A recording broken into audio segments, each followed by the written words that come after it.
আলিহি আসসালাতু আলাইহি আম্মা বাদ আউযু বিল্লাহি মিনাশ শাইতানির রাজিম বিসমিল্লাহির রহমানির রহিম। জনৈক ব্যক্তি আমাদের কাছে যে মাসালা জানতে চেয়েছেন সেটি হলো, অনেক মোবাইল কোম্পানি দেখা যায় অনেক সময় যেই রেট কাটা দরকার তার চেয়ে বেশি কেটে নিয়ে যায়। 2 টাকার জায়গায় 2.5 টাকা 5 টাকাও কেটে নিয়ে যায়। এখন এই অতিরিক্ত কাটার জন্য কি মোবাইল কোম্পানি দায়ী নয়? আবার অনেক সময় দেখা যায় যতটুকু কাটার কথা এর চাইতে কম কাটে।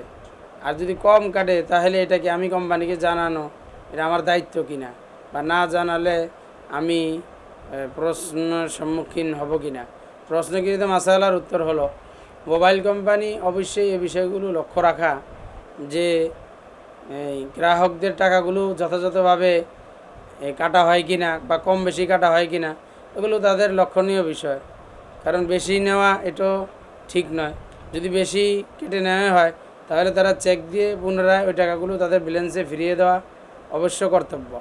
আর যদি আপনার যতটুকু কাটার কথা তার চাইতে কম কাটে, সেক্ষেত্রে আপনি যদি তাদেরকে জানানো সম্ভব হয়, অনেক সময় দেখা যায় মোবাইলে কোম্পানিগুলোতে কল করতে গিয়ে দীর্ঘ সময় লাইন ধরে থাকতে হয়, অথবা অনেক টাকা পয়সা ব্যয় হয়।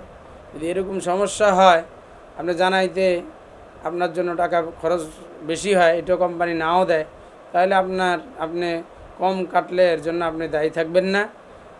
বাকি তারা যদি খরচ দিয়ে দেয় তাহলে আপনি তাদেরকে জানাইতে পারেন, এতে কোনো সমস্যা নাই। বাকি কোম্পানিগুলোর উচিত এমন কিছু লোক তাদের এই সার্ভিসের পিছনে নিয়োজিত করা, যারা এই ভুল ত্রুটিগুলো হলে পুনরায় তা শুধরিয়ে দিতে পারে। এজন্য যাতে কেউ দায়বদ্ধ না হয়, কারো কাছে কম বেশি না হয়, সেদিকে তাদের লক্ষ্য রাখা। আল্লাহু আলামু বিসসাওয়াব।